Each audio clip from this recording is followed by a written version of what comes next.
మీకుండే ఎటువంటి గ్రహ బాధలైనా గృహ బాధలైనా శాశ్వత పరిష్కారం కోసం సంప్రదించండి శ్రీనివాస జ్యోతిషాలయ. సార్ నమస్తే. కూలీ వార్ 2 రెండు కూడా సినిమాల్లో థియేటర్లకు వచ్చాయి. అయితే కూలీ హిట్ టాక్ తీసుకువచ్చింది, అలాగే వార్ 2 ఫ్లాప్ టాక్ వచ్చింది. దీనికి రీజన్ ఏంటి? ఈ రెండు సినిమాల కలెక్షన్స్ ఎలా? ముందుగా కలెక్షన్ చెప్పుకుందాం. అంటే కూలీ వార్ రెండు కూడా రిలీజ్ అయినప్పటికీ ఒకే రోజు, రెండు కూడా ఆల్మోస్ట్ సేమ్ బడ్జెట్లు, రెండు కూడా ఆల్మోస్ట్ సేమ్ లెంగ్త్. కాకపోతే కాస్టింగ్లో కొంత కూలీలో మంచి కాస్టింగ్ ఉంది, ఇండియా వైజ్ అప్పీల్ అయ్యే కాస్టింగ్. అంటే తమిళ్లో రజనీకాంత్ ఉన్నాడు, తెలుగులో నాగార్జున ఉన్నాడు, కన్నడలో ఉపేంద్ర ఉన్నాడు, హిందీలో అమీర్ ఖాన్ ఉన్నాడు, మలయాళంలో షౌబీన్ షహీర్ ఉన్నాడు. ఇలాగా మంచి కాస్టింగ్ అయితే పెట్టారు. ఇక్కడేమో ఓన్లీ ఎన్టీఆర్, అటు హృతిక్ రోషన్ ఇద్దరే ఉన్నారు. సో అదొక కారణం. అయితే జాన్రా పరంగా కూడా ఇదేమో షడ్రుచుల ఇది కూలీ, అన్ని రుచులు ఉన్నాయి, అన్ని ఎలిమెంట్స్ ఉన్నాయి. కొద్ది కామెడీ ఉంది, యాక్షన్ ఉంది, ఎమోషన్స్ ఉన్నాయి, సాంగ్స్ ఉన్నాయి, అన్ని ఎలిమెంట్స్ ఉన్నాయి. దాంట్లో అవేవి లేవు. దాంట్లో ఏంటంటే ఒక సీరియస్ యాక్షన్ స్పై జాన్రా. అది స్పై జాన్రాకి లిమిటెడ్ ఆడియన్సే ఉంటారు ఎప్పుడైనా. రెండోది ఏంటంటే మేకింగ్లో కూడా అది ఎంతసేపు ఫైట్లు ఎక్కడెక్కడో చేసుకుంటే, జపాన్లో ఒక ఫైట్, ఇంకో చోట ఇంకోటి, ఇలా జరుగుతూ ఉంటాయి తప్ప ఆడియన్స్ ఇన్వాల్వ్ అయ్యే వ్యవహారం లేదు. సో దానివల్ల కారణాలు మళ్ళీ నేను డీటెయిల్గా చెప్తాను. ఏదేమైనా కూలీకి కొద్దిగా పాజిటివ్ వైబ్రేషన్ వచ్చింది, వారికి నెగిటివ్ వైబ్రేషన్ వచ్చింది. సో కూలీ తీసుకుంటే అడ్వాన్స్ కలెక్షన్లు 80 crores వచ్చాయి ఫస్ట్ డే. అంటే ఇప్పుడు మొన్న అడ్వాన్స్ ఒక తమిళనాడులోనే 60 కోట్లు కలెక్ట్ చేసింది గ్రాస్. ఇవన్నీ కూడా తెలుగులో 10 కోట్లు కలెక్ట్ చేసింది, హిందీలో 6 కోట్లు కలెక్ట్ చేసింది, రెస్ట్ ఆఫ్ ఇండియాలో 5 crores. ఓవరాల్గా అంటే యుఎస్లో 3.04 మిలియన్ డాలర్లు అడ్వాన్స్ కలెక్షన్లో వచ్చాయి. అంటే 26.29 లక్షలు మన కరెన్సీలో చెప్పాలంటే. యూకేలో 1,24,000 పౌండ్స్ వచ్చాయి, అంటే 2,65,00,000 డబ్బులు వచ్చాయన్నమాట. సో ఈ రకంగా తీసుకున్నప్పుడు ఇంకోటి ఏంటంటే, ఇప్పటి వరకు తమిళ సినిమా ఏది కూడా ఫస్ట్ డే 26 కోట్లు కలెక్ట్ చేయాలి అమెరికాలో, ఇదే రికార్డు. అట్లాగే యూకేలో కూడా ఇదే రికార్డు, రజనీకాంత్ సినిమానే రికార్డు అనమాట. సో ఓవరాల్గా 150 కోట్లు గ్రాస్ చేసింది మొత్తంగా. సో నెట్ పరంగా చూసుకుంటే మాత్రం 65 కోట్లు చేసిందని చెప్పొచ్చు అన్నమాట. సో ఓవరాల్గా 65 కోట్లు నెట్ వచ్చింది. ఇక మనకి ఆక్యుపెన్సీ తీసుకుంటే తమిళనాడులో బాగా ఆక్యుపెన్సీ ఉంది, నేచురల్గా రజనీకాంత్ ఉన్నాడు కాబట్టి. 86.9%, అంటే 87% తమిళనాడులో ఆక్యుపెన్సీ ఉంది. ముంబైలో 57%, ఎన్సీఆర్ అంటారు, నేషనల్ క్యాపిటల్ రీజియన్, అంటే ఢిల్లీ ఏరియాలో 52%. సో ఇది తెలుగులో కూడా 92% వరకు. తెలుగులో తమిళనాడు కంటే కూడా తెలుగులోనే కూలీకి ఆక్యుపెన్సీ రేట్ బాగుంది. సో ఓవరాల్గా ఏంటంటే, కాకపోతే ఇక్కడ నెంబర్ ఆఫ్ థియేటర్స్ తక్కువ కాబట్టి కలెక్షన్ తక్కువ వచ్చాయి. ఎందుకంటే ఇక్కడ వార్ ఎక్కువ ఇచ్చారు, షోలు వార్కి ఎక్కువ పడ్డాయి తెలుగులో, అందుకని తక్కువ కలెక్షన్లు వచ్చాయి అన్నమాట. సో ఇది అంటే ఓవరాల్గా 150 crore గ్రాసు, 65 crore నెట్ కూలీకి కలెక్ట్ అయింది మనీ. సో నేను నిన్న కూడా చెప్పా, ఇదే ఎస్టిమేషన్ చెప్పాను, దాదాపు 150 crores వచ్చే అవకాశం ఫస్ట్ డేని. ఎందుకంటే మనం ఆల్రెడీ చూసాం కాబట్టి ట్రెండ్. సో ఇది పరిస్థితి. ఇక వార్ వచ్చేసరికి ఏంటంటే, ఓవరాల్గా వార్ అనేది దాదాపు ఇండియా నెట్ మాత్రం తీసుకుంటే 52 కోట్లు. అంటే అది 65 కోట్లు అయితే ఇది 52 కోట్లు. ఓవరాల్గా ఇది కూడా ఒక 60 కోట్లు నెట్ అయితే దగ్గర అయితే చేసింది. ఫ్లాప్ అనేది చెప్పలేము. కాకపోతే దాంతో పోలిస్తే వారికి తక్కువ ఉంది. వారు ఓవరాల్గా ఏంటంటే హిందీ తగ్గిపోయింది వారికి. యాక్చువల్గా హిందీలో బాగా రావాలి. హిందీ 29 కోట్లు చేసింది, తెలుగు 23 కోట్లు చేసింది. తెలుగు సేవ్ చేసిందండి వారిని. లేకపోతే ఎందుకంటే ఎన్టీఆర్ లేకపోతే వారు ఈ రకంగా కూడా అయ్యిండేది కాదు.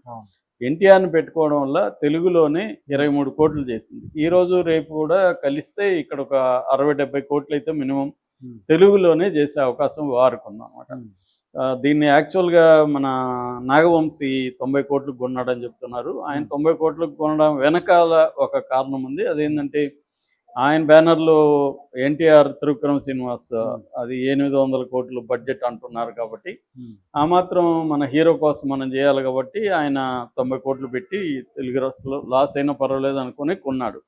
కాకపోతే ఇది మేజర్ లాస్ ఆయనకి రాకపోవచ్చు, లాంగ్ రన్లో అంత పెద్ద లాస్ రాకపోవచ్చు. 90 కోట్లు అయితే రాదు, కానీ నాన్ థియేటర్కలు ఇవన్నీ కలుపుకుంటే ఆయనకి లాస్ తక్కువ ఉంటుంది ఏదేమైనా.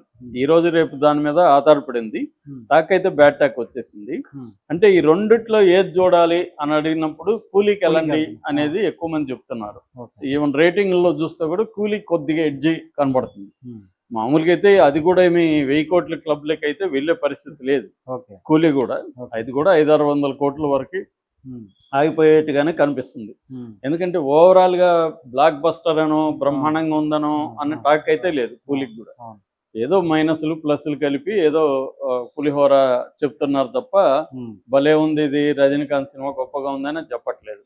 దానికి కారణం నిన్న నేను రివ్యూ చెప్పినట్టుగా కూలీలో ఉండే సమస్యలు ఏంటంటే ఫస్ట్ హాఫ్ వెరీ డల్గా నడుస్తూ ఉంటుంది. ఎందుకంటే వాళ్ళ ఫ్రెండ్ని చంపేస్తారు సిండికేట్, దాన్ని కనిపెట్టడానికి మళ్ళీ ఇతను ఏదో డిటెక్టివ్ లాగా వెళ్తాడు. ఆల్రెడీ ఇతనే ఒక స్మగ్లర్ ఒకప్పుడు, అలాంటి వాడు కనిపెట్టడానికి మళ్ళీ ఎందుకు కింద నుంచి మొదలు పెట్టడం?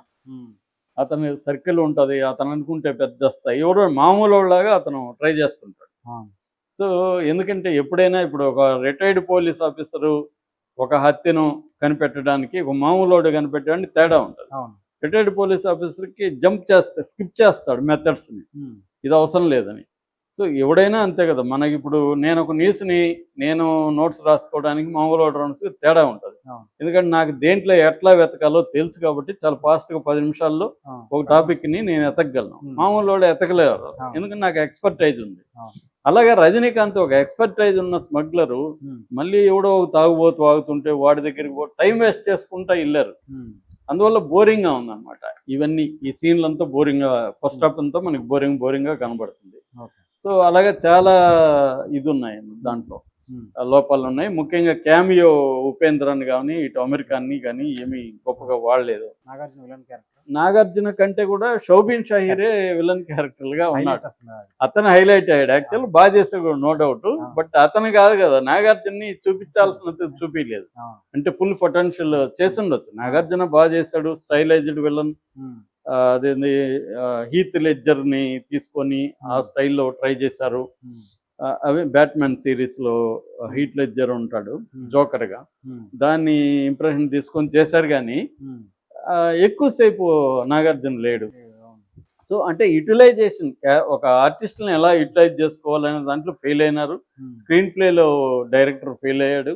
సో ఓవరాల్గా అనీవన్గా అక్కడక్కడ బాగుంది. రజనీకాంత్ ఒకటే నిలబెట్టాడు. నిజానికి రజనీకాంత్ లేకపోతే ఇంకా డైరెక్టర్ సినిమా అయితే కాదు, అది హీరో సినిమా. మళ్ళీ అంటే మామూలుగా లోకేష్ కనగరాజ్ సినిమాకి కొన్ని స్పెషల్ ఇవి ఉంటాయి, బిల్డప్ షాట్లు కానీ, ఆయన ట్విస్టులు టర్న్లు కానీ, క్యారెక్టర్ని ప్రజెంట్ చేసే ఇది కానీ. ఆయన అంతకుముందు చూస్తే మనం విక్రమ్ కానీ, ఖైదీ కానీ అవన్నీ ఇది ఉంటాయి. మళ్ళీ మాస్టర్ లియోలో అంత గొప్పగా లేకపోయినా నిరాశపరచదు. దీంట్లో అంత లేదనమాట. ఆ లోకేష్ యూనివర్స్ అనేది దీంట్లో రాలేదు. సో అది ప్రధానంగా. ఇక్కడకి వచ్చేసరికి ఎన్టీఆర్ఏ సేవ్ చేశాడు నిజానికి. ఎందుకంటే దాంట్లో కూడా స్క్రీన్ ప్లే మేజర్ ప్రాబ్లం. ఇప్పుడు ఒక అతన్ని తను చంపాలి, అతనే నన్ను చంపు అని మనకి చూపించేశాడు ముందే. ఇతను ద్రోహి అనే విషయం మనకు కూడా తెలిసి ఉంటే ముందే వాళ్ళు ఏమనుకున్నారంటే వీడిని విలన్ గా చెప్పకూడదు ఆడియన్స్ కానీ ముందే అనుకొని ముందే వీడిని వీరులాగా చూపించుకుంటా. క్యారెక్టర్లకు మాత్రం తెలియదు, ఆడియన్స్ కు తెలుసు. సో ఇది దానివల్ల మనకి పెద్ద ఎంగేజ్ కాదు. మనకు తెలుసు కదా వాడు విలన్ కాదని. కాబట్టి ఇంకా వీళ్ళు చేస్తుండేదంతా మనం ఎవడి వైపు ఉండాలి. సో అక్కడ టెన్షన్ రాదు అనమాట, మనకు ముందే తెలిసిపోవడం వల్ల. అట్లా స్క్రీన్ ప్లేలోనే మేజర్ ప్రాబ్లం ఉంది. అట్లాగే మేకింగ్ లో విజువల్ ఎఫెక్ట్లు కూడా ఫస్ట్ కత్తి ఫైట్ కానీ అవన్నీ ఏదో బోరింగ్ గా ఉంది తప్ప ఎఫెక్టివ్ గా లేదు. ఇంత చేసి ఆ దేవుడి కోసమో చేస్తాడు వాడు. ఇట్లా అంటే ఒక ఎంగేజింగ్ గా ఒక మనం ఎవడి వైపు నిలబడాలి అనేది లేకుండా దాన్ని చేయడం, అది కూడా లెంగ్త్ ఎక్కువై ప్రతి చిన్న ఫైట్ కూడా లెంగ్తీగా తీయడము. సో ఇవన్నీ దాంట్లో లోపాలు ఉన్నాయి. ఇక ఎన్టీఆర్ క్యారెక్టర్ని కూడా కన్ఫ్యూజింగ్ చేస్తారు. సో ఎన్టీఆర్ కూడా ఇన్వాల్వ్ అయ్యి చేస్తున్నట్టు నాకైతే అనిపించలేదు. సో ఇవన్నీ దాని లోపాలు. హిందీలో అయితే దాన్ని అతి దారుణంగా కామెంట్లు ఉన్నాయి. తెలుగు వాళ్ళన్నా లిబరల్గా 2.5 వాళ్ళు ఇచ్చారు. హిందీలో 1.5 ఇచ్చిన వాళ్ళు ఎక్కువ మంది ఉన్నారు. చాలా ప్రముఖ రివ్యూవర్స్ కూడా డిసప్పాయింట్మెంట్ అని రాసిన వాళ్ళు, పరమ బోరింగ్ అని రాసిన వాళ్ళు, మధ్యలో లేసి వెళ్ళిపోయినామని రాసిన వాళ్ళు ఎక్కువ ఉన్నారు. హిందీలో చాలా నెగిటివ్గా ఉంది. తెలుగులోనే కొంత జూనియర్ ఎన్టీఆర్ ఉన్నాడు కాబట్టి కొంత పాజిటివ్ ఫీడ్బ్యాక్ వచ్చిందన్నమాట. సో ఓవరాల్గా ఈ రెండు సినిమాల కలెక్షన్ చూసుకుంటే కలెక్షన్ల పరంగా కూలీకి బెటర్గా ఉంది, కానీ ఇది కూడా ఏమో దారుణంగా అయితే లేదు తెలుగులో అయితే. కానీ ఓవరాల్గా అయితే రెండు ప్రాజెక్టులు కూడా నేను నిన్న కూడా చెప్పాను, ఈ రోజు కూడా చెప్తున్నాను, రెండు ప్రాజెక్టులు కూడా ప్రొడ్యూసర్ పాయింట్ ఆఫ్ వ్యూ నుంచి లాస్ లేదు. ఎందుకంటే 400 కోట్లు ఇద్దరికి కూడా వచ్చేస్తాయి. ఈ ఓపెనింగ్ ఉంది, ఇంకా వేరే ఆల్టర్నేట్ లేదు. ఏదో ఎన్టీఆర్ ఫ్యాన్స్ ఖచ్చితంగా బాగుందని లేకపోయినా పోతారు. సో కాబట్టి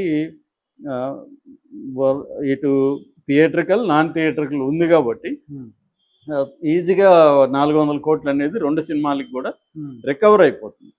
ఆ పొటెన్షియాలిటీ అయితే ఇట్లా హృతిక్ రోషన్కి ఎన్టీఆర్కి ఇద్దరికి ఉంది ఇంటర్నేషనల్గా మార్కెట్ కాబట్టి వచ్చేస్తుంది. దానికి కూడా 400 కోట్లు కాబట్టి కూలికి కూడా ఈజీగా 600 కోట్లు వస్తుంది. కానీ 1000 crore అనే క్లబ్లోకి వెళ్ళడం అయితే జరగదు. Thank you.